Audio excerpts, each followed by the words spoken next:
Assalamualaikum warahmatullahi wabarakatuh. Salam Om Swastiastu, Nama Budaya, dan salam kebajikan.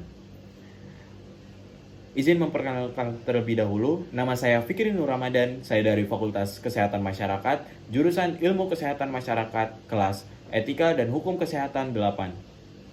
Jadi, dilema etik yang saya bawa itu dalam kehidupan pengalaman saat teman saya itu masuk rumah sakit.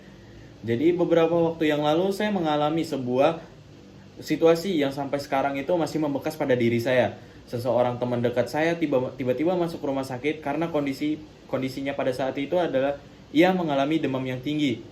Saya berada di posisi yang sulit, bukan hanya sebagai seorang teman, tetapi juga saya seseorang yang pernah belajar sedikit tentang prinsip dasar etika dalam dunia kesehatan.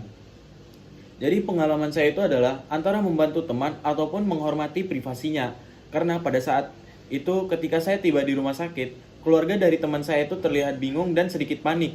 Mereka meminta agar saya membantu menjelaskan kondisi si pasien ini ataupun teman saya ini kepada tenaga kesehatan. Karena mungkin saya lebih memahami penyakit, riwayat penyakit yang dialami oleh teman saya. Namun pada saat yang sama saya teringat bahwa teman saya sebelumnya pernah meminta agar riwayatnya itu tidak diceritakan ataupun tidak diberitahukan kepada orang lain termasuk keluarganya, karena ia tidak ingin mereka itu merasa khawatir.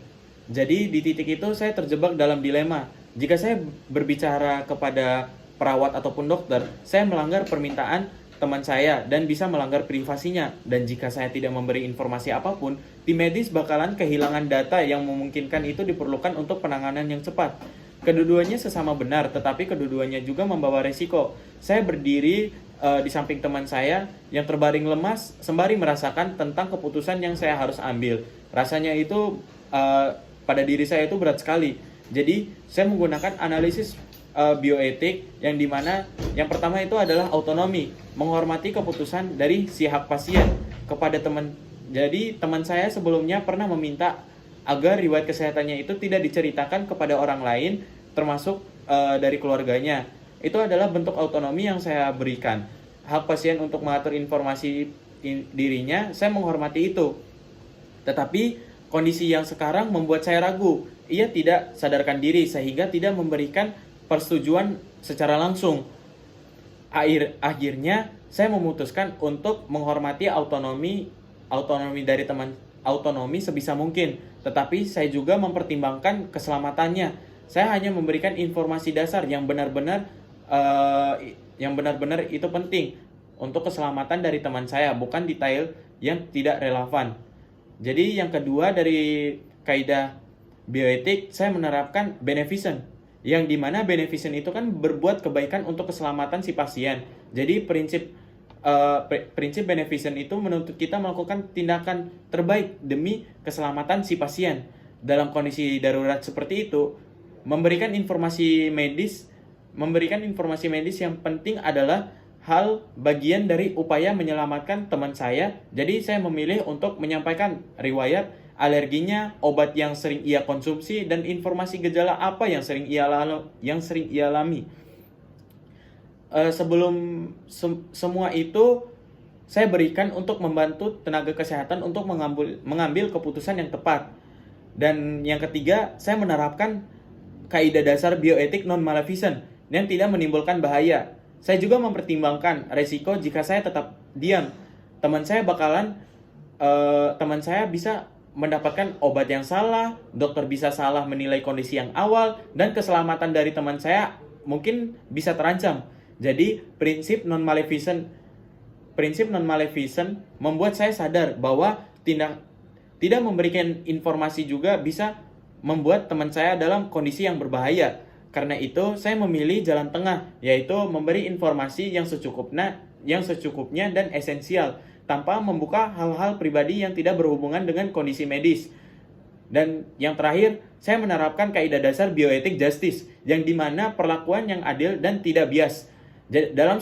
Dalam situasi itu, saya ingin memastikan bahwa teman saya mendapatkan perawatan yang adil dan sama seperti pasien yang lainnya.